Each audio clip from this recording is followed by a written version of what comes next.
देखिए, सबसे पहले दिल्ली वालों की तरफ से, दिल्ली की तरफ से और आम आदमी पार्टी की तरफ से हम माननीय सुप्रीम कोर्ट का धन्यवाद करना चाहते हैं। जिस तरीके से कल माननीय सुप्रीम कोर्ट का फैसला आया है, एक ऐतिहासिक फैसला है और यह फैसला ये दर्शाता है कि भारतीय जनता पार्टी,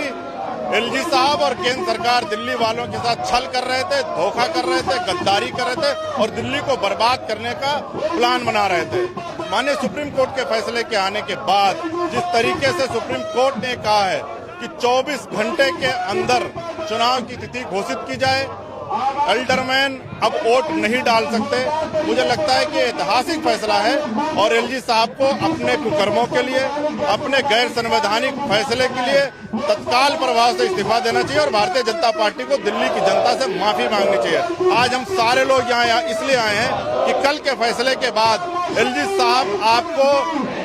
उपराज्यपाल के कुर्सी पर बने रहने का कोई अधिकार नहीं है, आपको तत्काल प्रभाव से इस्तीफा देना चाहिए। जिस तरीके से आप दिल्ली के कामों को रोक रहे हैं, जिस तरीके से दिल्ली सरकार के कामों में अड़ंगा डाल रहे हैं, मुझे लगता है कि सुप्रीम कोर्ट के फैसले के बाद आपको इस्तीफा देना चाहिए और दिल्ली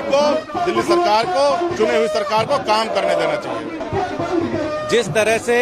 सुप्रीम कोर्ट ने कल डिसीजन लिया है, वर्डिक्ट दिया कि भाई एलजी साहब जो पिछले 2.5-3 महीने से दिल्ली में करने की कोशिश कर रहे हैं, वो भारत के संविधान के खिलाफ कर रहे हैं। ऐसा व्यक्ति जो दिल्ली का एलजी है और वो लगातार भारत के संविधान की धज्जियां उड़ा रहा है, क्या ऐसा व्यक्ति दिल्ली के एलजी बने रहने की कोई नैतिकता बचती है? उनकी नहीं बचती है। ऐसे व्यक्ति के हाथ में भारत का संविधान सुरक्षित नहीं है, ऐसे व्यक्ति को इस्तीफा देना चाहिए। कल सुप्रीम कोर्ट के फैसले ने भारतीय जनता पार्टी को और एलजी साहब को एक्सपोज कर दिया। सुप्रीम कोर्ट का फैसला एलजी साहब के मुंह पे, विनय सक्सेना जी के मुंह पे एक तमाचा था।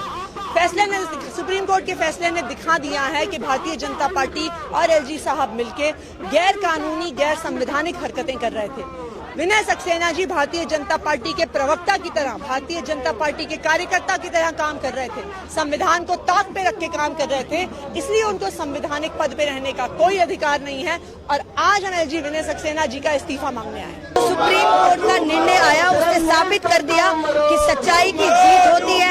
कल आम आदमी पार्टी की जीत हुई है, अरविंद केजरीवाल जी की सच्चाई की जीत हुई है, लोकतंत्र की जीत हुई है, संविधान की जीत हुई है। कल सुप्रीम कोर्ट ने और चीफ जस्टिस ने जो वर्डिक्ट दिया, हम उनका तहे दिल से धन्यवाद करना चाहते हैं और जो हमारा विश्वास था, भरोसा था अपने जुडिशियल सिस्टम पर, और वो और भरोसा हमारा बढ़ गया है और आज हम सब समस्त पार्षद, विधायक और कार्यकर्ता एलजी हाउस के बाहर इकट्ठा होकर एलजी साहब के इस्तीफे की मांग करते हैं। जो गैर कानूनी तरीके से, असंवैधानिक तरीके से सदन को चलाया गया, लोकतंत्र का अपमान हुआ, संविधान का अपमान हुआ, सदन का अपमान हुआ और दिल्ली की जनता का नुकसान हुआ, उसी को मद्देनजर रखते हुए आज हम एलजी हाउस के बाहर उनके इस्तीफे की मांग करते हैं।